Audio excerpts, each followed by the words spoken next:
Good morning, guys. Hope everybody's doing good.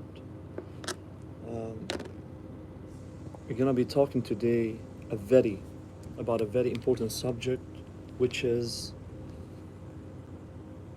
how to not always be working. Hope everybody's doing good. Please don't forget to like this broadcast, share it with your friends, and that really help me in order for me to do these things every day. More reading about different subjects that are really important.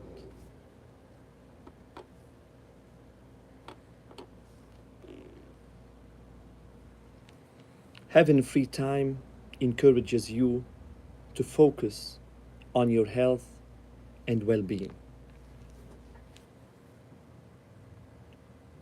Learning how not to always be working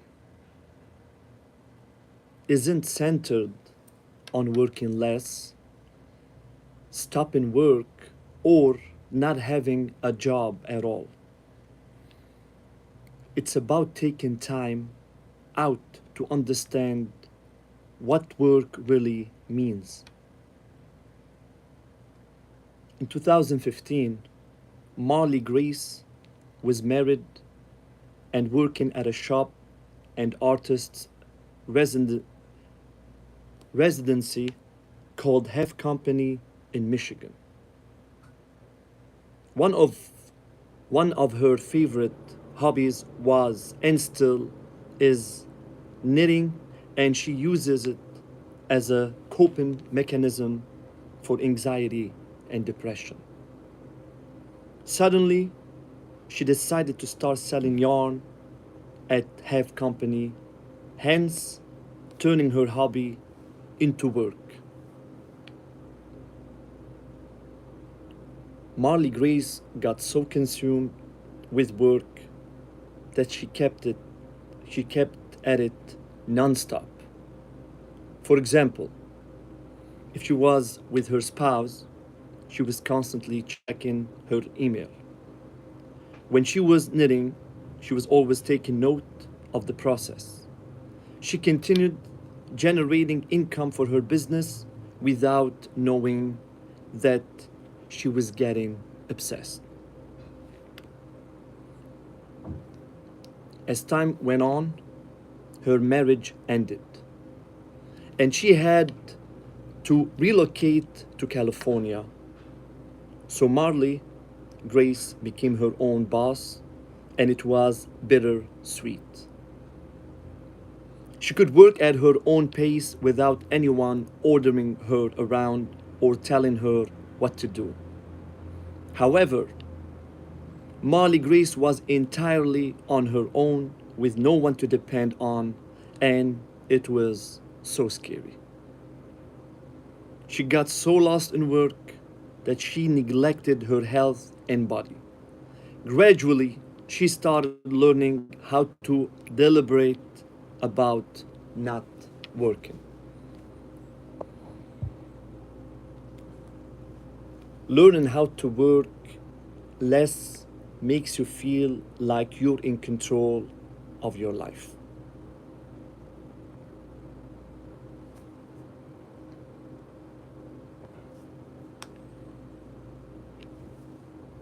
And this summary that we're reading now, it's based on Marley Grace life lessons. You will learn when to get away from working and prioritize yourself, your self-care. It also gives suggestions on how you can make good use of your time. It's easy to feel like suddenly those emails left unopened are going to completely destroy you, but they're not. Understanding what work means helps you create a boundary around it. Usually, we are of the wrong opinion that whatever we do that is hard is work and what is easy is not work. Your job may be your work, but not always. We may have some jobs we enjoy doing. They feel effortless, and after having a truckload of them, they eventually do feel like work. You are exhausted, you feel like you haven't rested, you've forgotten to drink water, exercise, or take a break. When you love doing something, it can be hard to feel like you are working when doing it. So, to make that boring admin or paperwork done, make it fun to do. Play music. Do fun things to erase the process. Work is subjective. You could have a hobby, but when you start seeing it as a source of income, it could eventually become work. When things on your work list become the only things you do, it hurts your spirit. Friendships, relationships, and even your business will suffer. Being aware of what overworking does to you and those around you will set you on the right path. The first step to not always working is to identify what work is to you. Make a list of all the things you consider as work. Be relaxed while you're at it so you can get it all. Now that you have made this list, you can delegate to ease up on all that you have to do.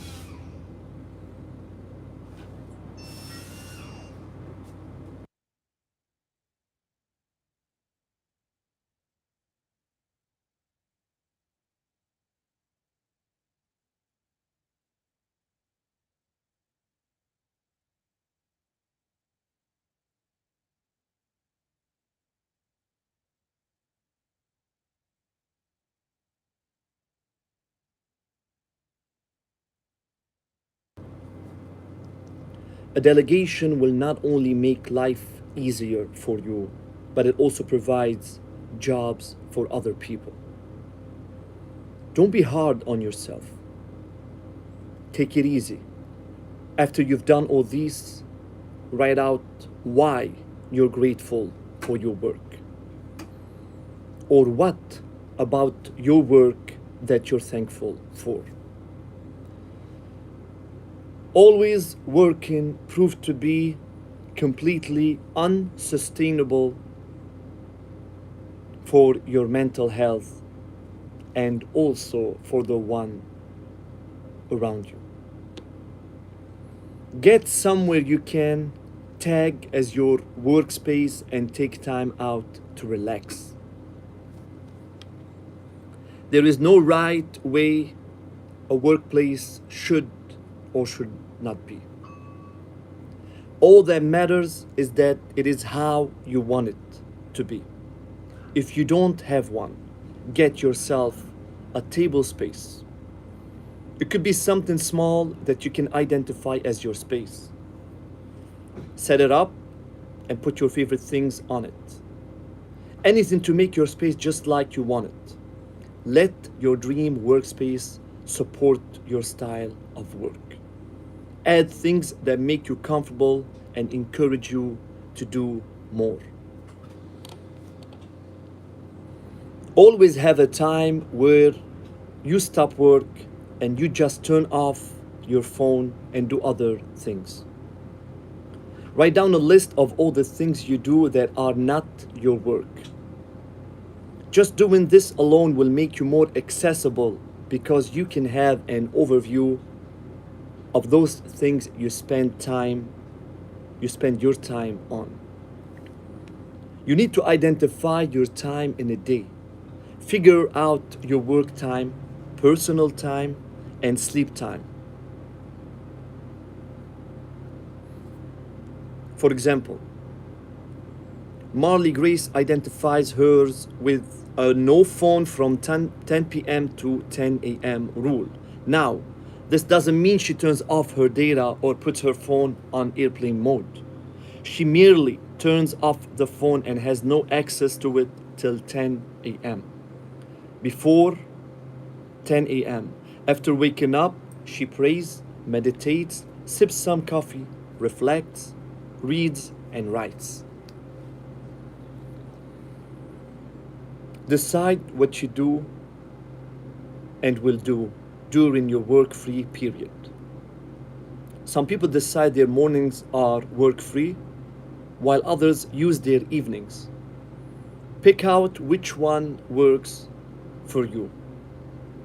Marley Gray stops all work at 4 p.m. You need to study your time to know when you can finish work activities. Later in the evening, say by 9:30, her mind understands that she only has 30 minutes of phone time left.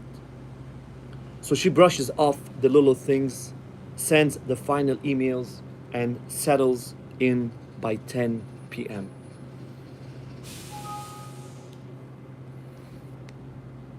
Get yourself a nighttime ritual. Marley Grace has little to no screen time. She relaxes, reads, has that good bowl of ice cream, and lights her candles.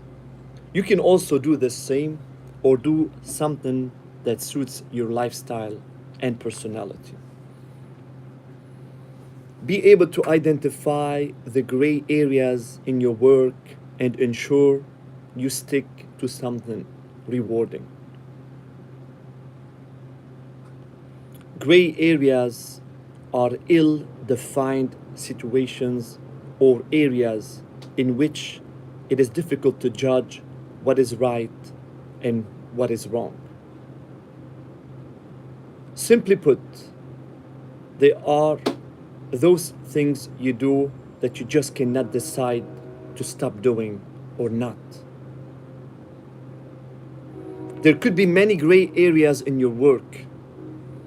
You need to figure it out. Whether it is posting all your day to day activities on social media or whatever, find it. One way is for you to study the things you do in a day. Marley Grace identified hers in sharing her rituals and survival self care practices and in the research on how to work better. Mind you, it doesn't mean that utilizing social media is a bad idea. But unless you're making money or gaining something from it, you have to consider it being a gray area. Marley Grace realized that she was always working without attending to other parts of her life. So she decided to work in a way that allowed her to stay committed to herself, her business, and her family. Artist duo Peter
Artist duo Peter Fiscally and David Weiss provided a list of things we can do that will make us work better. Write it down, take notes. Do one thing at a time. Know the problem. Learn to listen. Learn to ask questions. Distinguish sense from nonsense. Accept change as inevitable. Admit mistakes. Say it simple. Be calm and smile. You don't have to run away from your gray areas. Just ensure that they don't distract you.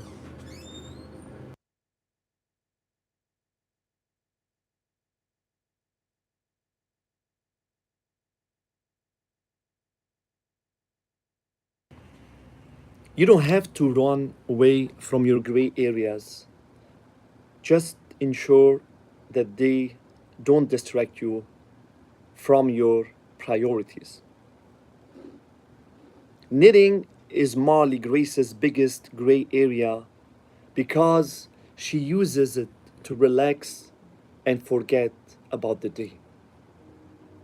Marley Grace advises that you find an oracle or a tarot deck that speaks to you, or take a bunch of note cards and write words you love on them, or collage images that are inspiring to you. Write down your findings and notice what keeps repeating itself. Taking a break from your phones will increase your productivity. Identify the parts of your work that don't feel like work. Honor them and make them unique. For example, many of us are addicted to our phones, and it has a way of making us feel like everything is work. If you can understand this addiction, you're on the right track.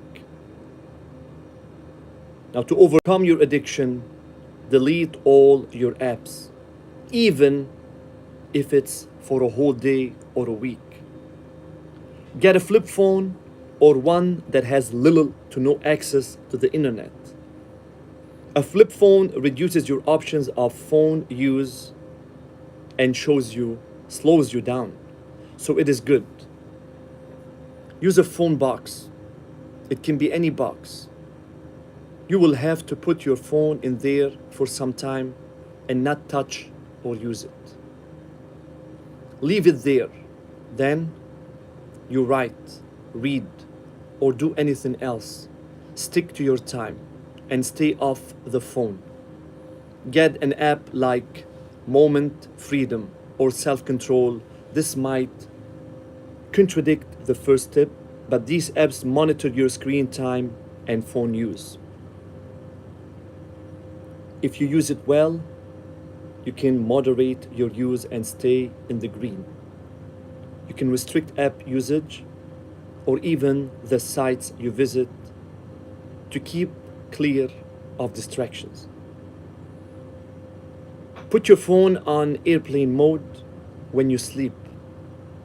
Set strict phone hours or adopt a no phone after a certain time rule. At first, taking a break might seem deliberate and forced, but with time, it becomes natural. You ease into it. Now, taking a break can mean different things depending on you and what you do for work and fun. It could be making a healthy meal, or listening to music, or taking a walk. You won't be surprised to find that even cooking for yourself can sometimes seem like a lot of work. Marley Grace finds solace in yoga, stretching, light movement, and peaceful techniques. Even though this can be her work as well, she uses some to take a break.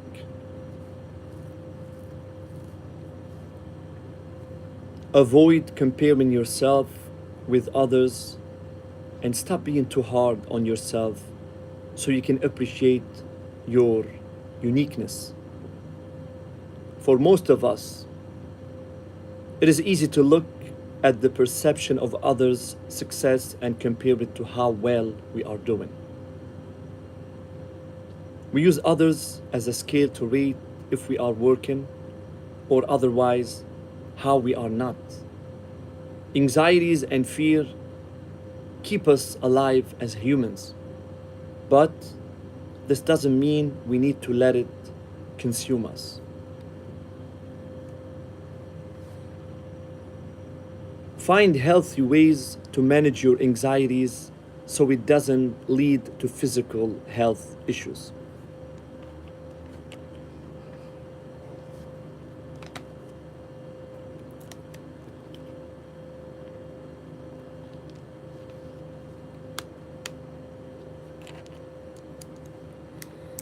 If you find yourself clamped working or you get behind on work, your deadlines are close and there's a lot of stuff on the line, telling yourself, I've messed up, isn't the way forward. There is no such thing. There is only shifting and rearranging. You pick up from where you left off and make the necessary steps to get you back on track. Just being hopeful that a tricky situation will disappear doesn't work. You have to be honest and open with yourself and willing to create clarity where there is vagueness. Perhaps you have thought there is no place in the world for you or that there is not enough time to do what you mapped out to do. You're mistaken. We need you. There's always a place for you. To solve the not having enough time issue, write out your dream projects in their order of importance and give out timelines to complete them. It works wonders. Everything you do can feel like so much work. Working on yourself can feel like so much work that it is easier to give up on trying. To make things less like work, do the following tasks. Avoid isolation. Engage in songs and dance. Write gratitude lists. Reach out and ask for help. What's up, man?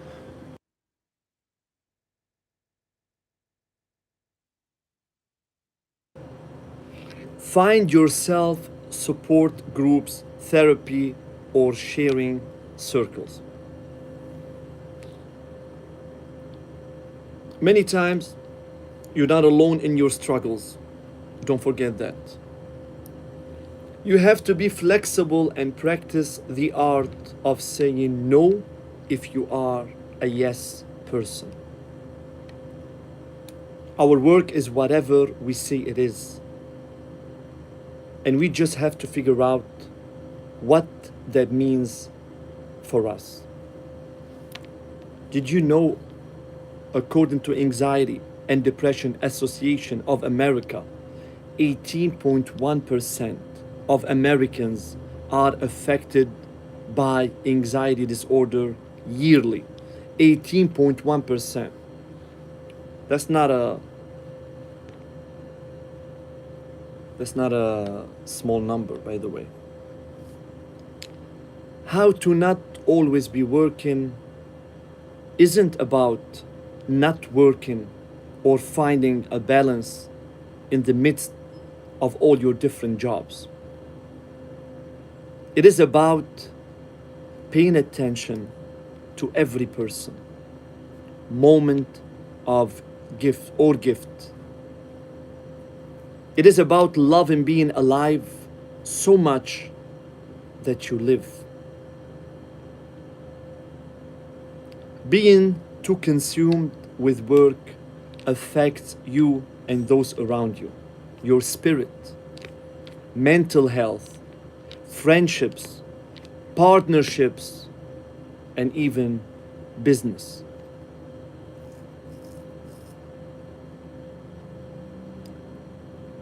The awareness of the negative impact of overworking is healing in itself.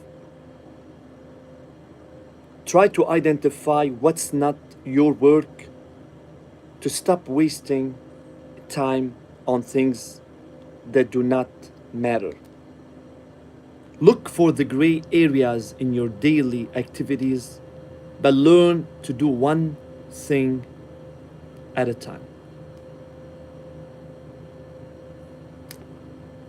One significant way to not work when not working is to switch off your phone to spend time alone.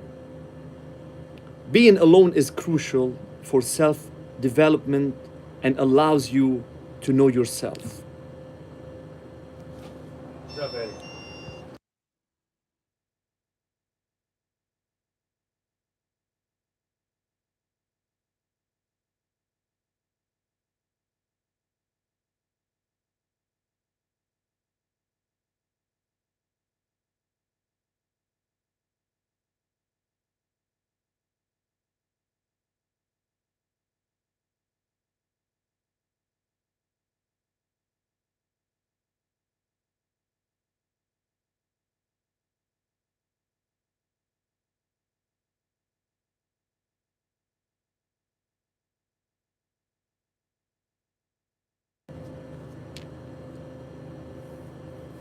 Also, taking a healthy break between work is very important.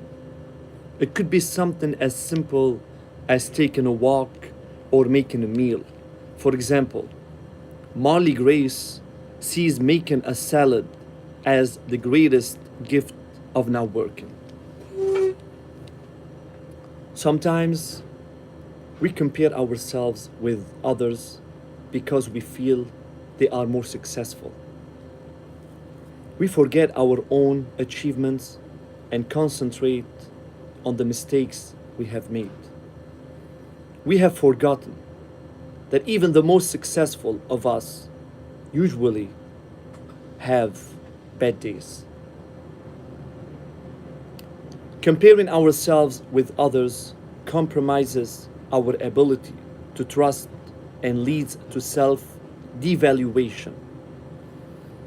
Embrace your uniqueness and work on your weakness.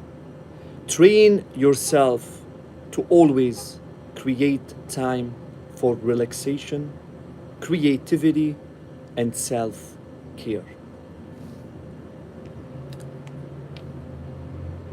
Try this. A time may come, a time may come when you will feel unaccomplished or that nothing is working.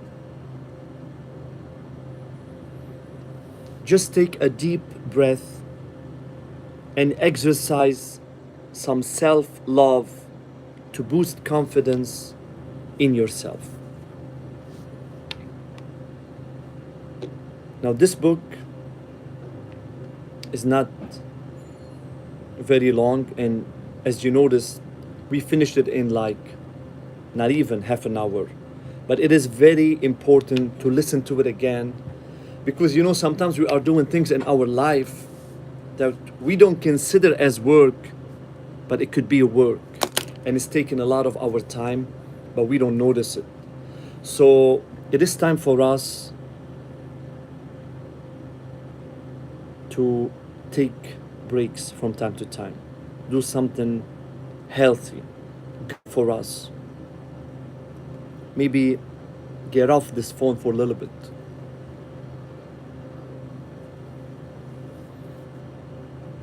I hope you guys will have a good one. God bless you. And until we meet again, if God permits, with another reading. Bye-bye.